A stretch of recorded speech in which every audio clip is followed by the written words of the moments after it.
I love how collectively we either couldn't sleep last night or we were shaken awake by the spirits on the other side so we could receive the good news of Mr. Graham's passing. I got online, saw it right when it came out, and collectively, the 4 a.m. club and everyone else, we was wide awake last night. And keep in mind, I'm the type asleep by 10:30, sometimes 9. Last night, couldn't sleep. Ended up taking a 3-hour nap before earlier in the day, wide the fuck awake. Couldn't figure out why.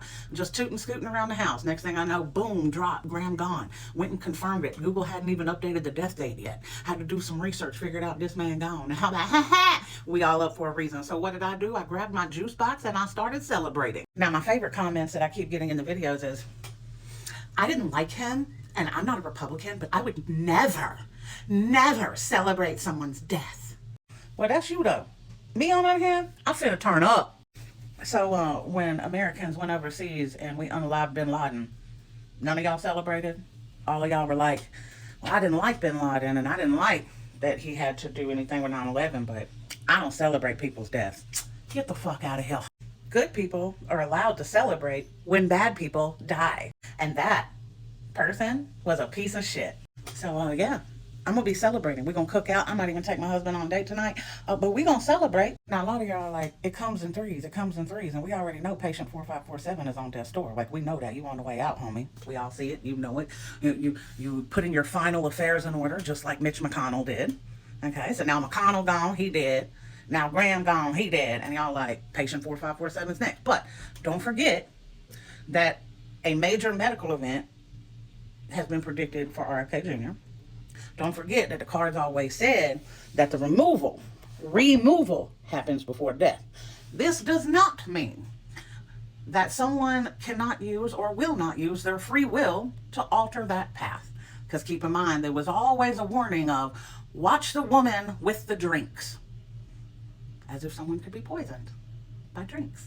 Now keep in mind that Mr. Graham was a closeted rainbow fairy who liked to party in his downtime and lived a very sweet life.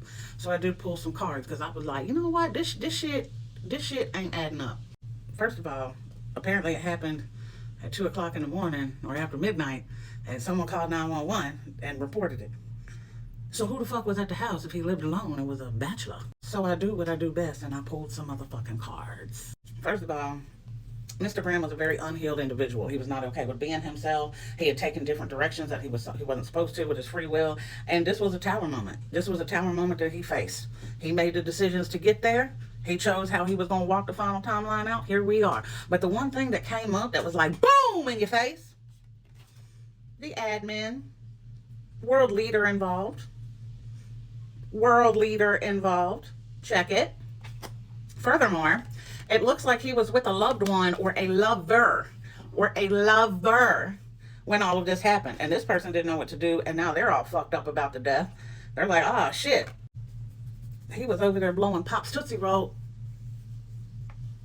And apparently didn't even get to find out how many licks it takes. Now, the cards are telling me this was not no mysterious illness that came out of nowhere. There's darker things at play here. There are puppet strings. Puppet strings. Puppet strings. Master behind it. Master manipulator.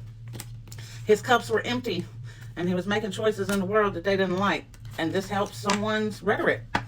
This helps someone's escape from justice.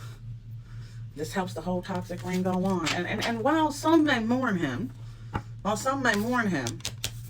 it's going to be an argument over which. But I will say this. Mr. Graham most definitely had a lover. Mr. Graham most definitely had a lover. I'm not sure if he left anything to them. I'm not sure how serious it was. And I'm not going to 100% say that whatever person that he loves was the person at his home that night. But there was most definitely someone there. And this most definitely is tying up with some very, very suspicious information. Graham was doing horrible in the polls. Absolutely awful in South Carolina. He was tanking it. He was so pro-Israel, he was turning his people the opposite motherfucking way. He became so pro-Trump, he was turning his people the opposite motherfucking way. He was accepting money to do dirty deeds. And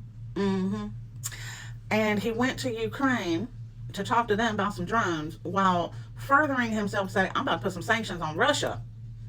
And then been super pro-Iran too. And it's like, Graham's like, I'm ass, cash, or grass, nobody rides for free. And he jet setting around the motherfucking world. And now he jet setted himself right on to the other side. Doses! Anyways, that's my 2 cents.